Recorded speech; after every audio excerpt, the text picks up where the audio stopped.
Hello everyone, welcome back to the channel. Now this is a 2 upload day. We've got a double upload today. First of all, I got this video, which is my top 10 dream AEW versus Impact men's matches. And then later on tonight, we're going at 5 o'clock ideally, and then at 8 o'clock there will be one for the women's matches. And if these can't both go out today, well then I'm talking shite, and the other two will go out tomorrow, with the tag one tomorrow. And then a final resolution review on Sunday.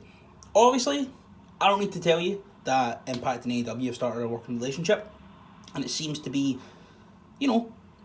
building to a big payoff with Kenny Omega going around the world and taking all the titles. But if there is like a sort of Civil War invasion-y story, things are looking good. For all these videos, I made sure not to go down the route of stuff people have been saying. These are just ones someone who watches both shows kind of think would be cool. Maybe not the ones on the top of the list. Obviously, there is stuff like Rich Swann and Kenny Omega, and then both shows have a sort of illegitimate world champion in Brian Cage and Moose. I'd love to see them wrestle. Darby Allin and Rohit as the secondary champions. Obviously, I think Deonna Purrazzo and Hikaru Shida would be great. I'm not going down the route of champ versus champ. I've just went for some ones that I think would be really fun, and we'll just crack into it. So number 10, we've got Big, Joe Doering, the evil cowboy, and Hangman Page, the good cowboy. The reason this is so far down the list, I've not seen much of Joe Doering. I'm not entirely well versed in my modern day All Japan. I knew his name when he showed up, and I've watched a couple of his matches from All Japan over the past couple of years, and I really like him. Big Joe Doering, that is. Obviously, he's a big, beefy, fucking huge dude, and so is Hangman Page. Obviously, there's more to this than just, oh look, they're both cowboys, one's a babyface, one's a heel. They wrestle a very similar, distinct style, but also totally different from each other. And I just think this would be a really good match. There's one I have later on in the list that, in my little headcanon, these tie together. But this is coming in at number 10, literally just because I've not seen enough of Joe Doering to be super excited about it. But I do think this match would be fucking class if we got it. And at number 9, then I have Caleb Conley, Caleb with a K, but ideally just wrestling as Caleb Conley. Maybe even as Suicide, because he is under the Suicide mask. Nah, not as Suicide. I'd just like to see Caleb Conley, as Caleb Conley, wrestle Darby Allin.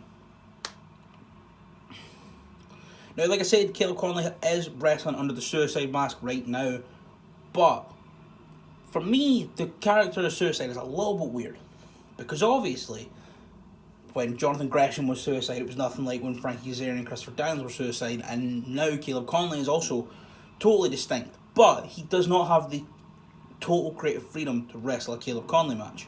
He goes out there, puts on the mask, puts on the bodysuit, does some moves that are his, but in the end has to stick to the same sort of big moves, because it's all Suicide, even though one time Suicide was 5'6" for some reason. And it's not necessarily a poison chalice. I just think the character is, I don't know, it's not relevant anymore, really. But Caleb Conley's great. He's a very athletic, intense wrestler who's had incredible matches almost every time I've watched him wrestle. And I would love to see him wrestle Darby Allin for that exact same reason. Another incredibly athletic, high-intensity, fast-paced wrestler who I've never seen have a bad match, and I just would love to see the stylistic clash between the two of them if they ever got a chance to wrestle. And at number 8, then we have the Swingman Johnny Swinger, the world's greatest professional wrestler, wrestling Orange Cassidy. This one's more a fun one, obviously. I think they're the two best comedy, less serious characters on both shows. I've not seen Swinger have a quote unquote good match, like a proper technical barn burner, but he's really entertaining. He's incredibly entertaining. I'm always laughing when he's on screen. The promos building up to this would be amazing. Obviously, Orange Cassidy is Orange Cassidy. Everyone knows how I feel about Orange Cassidy. I absolutely love him. And I think these two would be amazing if you put them against each other in a feud, in a match, in a build. I would love it. And at number 7, we have one that honestly could top a list. I think everyone from here on out realistically could have topped this list. And I just think I looked at them all, and I just was thinking about the possibilities for each of them, and they're all incredible. So yeah, and at number 7, we have the babyface match here. The two, I guess, the heart and soul of each company. Eddie Edwards and Cody Rhodes. Obviously, I don't need to tell you how good both of these men are as fighting from underneath underdog baby faces. Eddie Edwards, Cody Rhodes have overcome so much. I mean, Eddie Edwards nearly had his career ended a few years ago with a shit with his eye. Cody, was stuck in going nowhere to Stardust. These guys took all the adversity they faced in their careers and flipped it on its head and have made some of the best careers ever for themselves. They really are, both of them, the heart, I hate saying the whole heart and soul thing because it reminds me of the WrestleMania 34 with Mustafa Ali, Cedric Alexander, and that was great going into it. Oh, a little bit fucking suspect that Cedric Alexander was the soul. Wonder why that was, Vince McMahon, you fucking dick. When there was a bit in that, they just started screaming heart and soul at each other, and they had some hockey punches. But they really are like this, the most feel good wrestler on each show, and the parallels between each of them, not from a wrestling stylistic standpoint, although Eddie Edwards is, he's only really become this super intense brawler recently. He was always good at brawling, but he was more, his style's adapted more recently, but I do think the pair of them would have an absolutely fantastic match, and could be arguably one of the best out of this partnership if it ever happens. And at number 6, we have a heel versus heel match here. The next two are heel versus heel matches. For this one, I've put Ace Austin on the Impact side, Wrestling, Pac on the AEW side. Obviously, both men are incredibly athletic, arguably the most athletic on each brand or in each company. Ace Austin is brilliant, really, really good wrestler. I've watched bits and pieces of him here and there, but this year he really, really came into his own for me. Pac, on the other end of it, didn't have the best year for wrestling. He had a really hot start to the year. I think he got fucking stuck in Newcastle. Then he came back and he came back right where he left off, but it was like 9 months of not being on TV. And I think, both of them are incredible promos for totally different reasons. I mean, Pac knows he's better than everyone, as does Ace Austin, but they present it in very different ways. And I think this match will be amazing. And speaking of two wrestlers who know they're better than everyone else, but have a similar style of presentation, in at number 5, I have Chris Bay versus Ricky Starks. From a wrestling standpoint, an in-ring standpoint, this match doesn't excite me as much as everything else. Not that they're not great wrestlers. I just think, this is all promos for me. I mean, Ricky Starks is amazing in the ring. Chris Bay is fucking phenomenal in the ring. I think he's, maybe the most underrated professional wrestler in the world right now, and I think after this weekend Super J Cup that will change completely. But they are the parallel of each other. They are each brand's young, handsome, just charming, suave, but they fucking know it.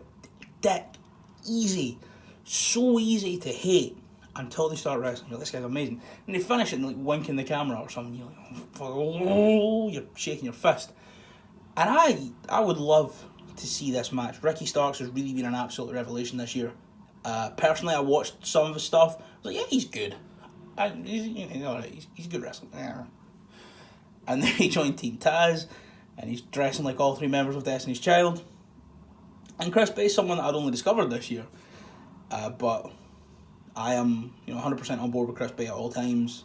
He's my pick to not win the Super J Cup. I've not looked at the bracket, but I think it's going to be him and El Phantasmo in the final, if not in the semi-final. I think he's going to be the person that walks away from the Super J Cup this weekend with the most gained.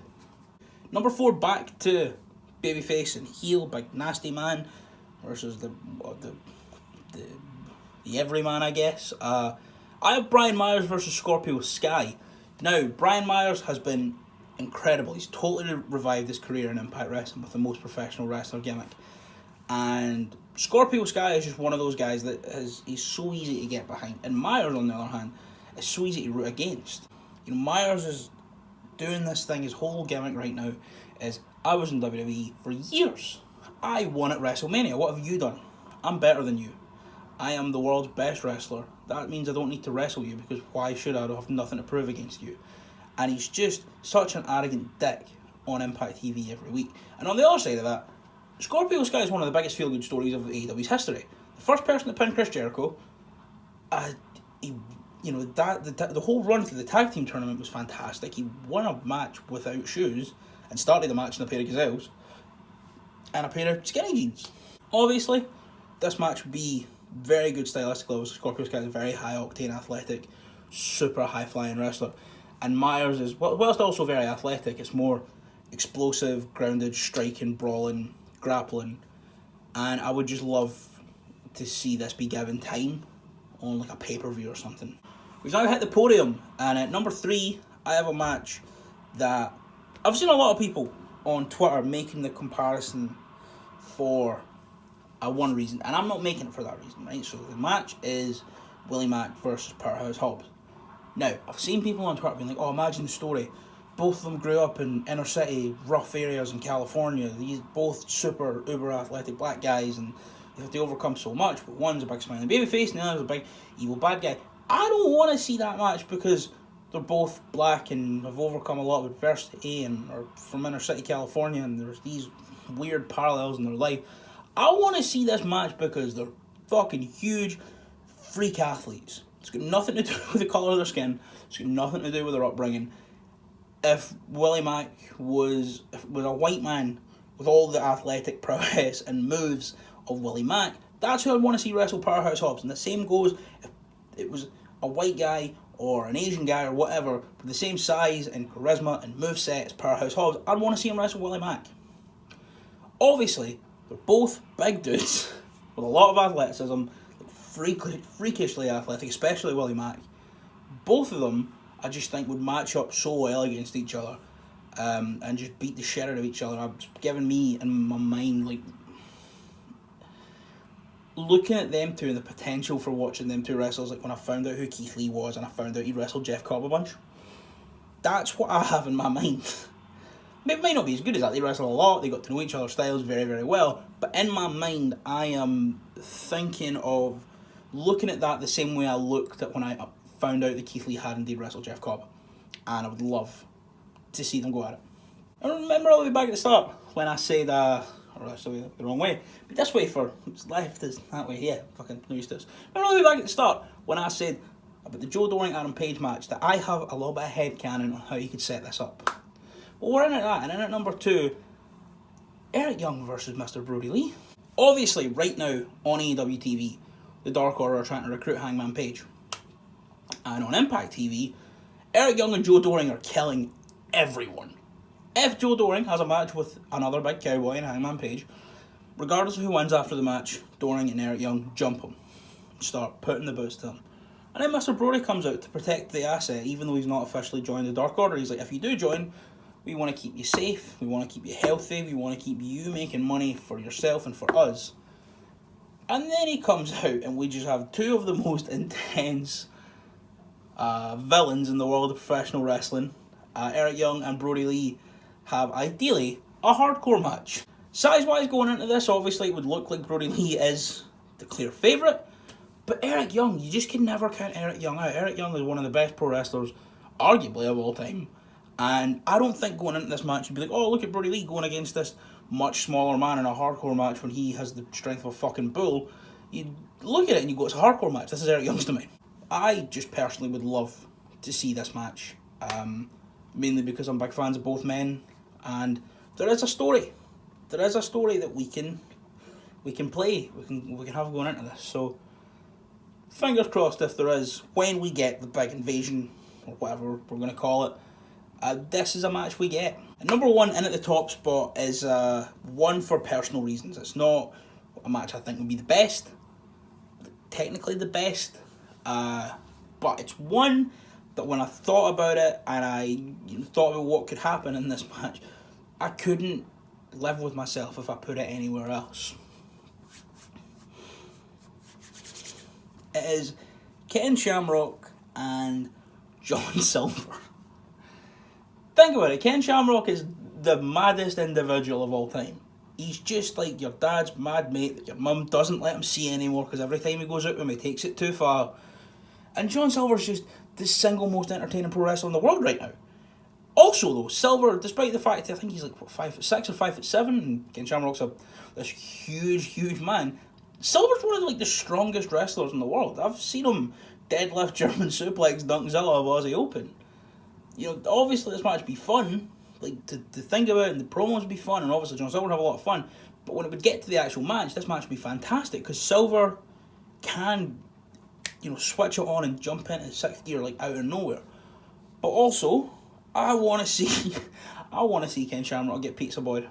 You know what Pizza Boy is? It's get them up in like an Argentine backbreaker, and then it's a sort of F5 from out of there. And that's just been coming because John Silver has been on like BTE and stuff. He's just been shouting, he's been going, Pizza Boy! And that's his thing. So I want to see Ken Shamrock get Pizza Boy by the Pizza Boy himself. And that is that. Those are my 10 AEW versus Impact dream matches, or Impact versus AEW, because I wrote them all down in Impact on one side and AEW on the other. I don't know.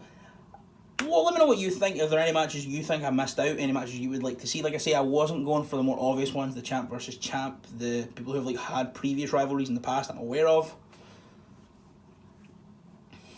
And overall, I just made this video to have fun because at the end of the day, this is going to be fun. I'm really looking forward to seeing what AEW and Impact do. I think, you know, they're two of the most talented companies in the world right now in terms of professional wrestling, and yeah, I just hope we get this soon. Thank you for watching the video. There will be another one later tonight, hopefully, fingers crossed. If it is out tonight, then we're buzzing. If not, it'll be out tomorrow, where I will be discussing my top 10 picks for the women's matches here. And yeah, leave a like in the video if you enjoyed it. Subscribe if you're new. I will see you around later tonight, actually.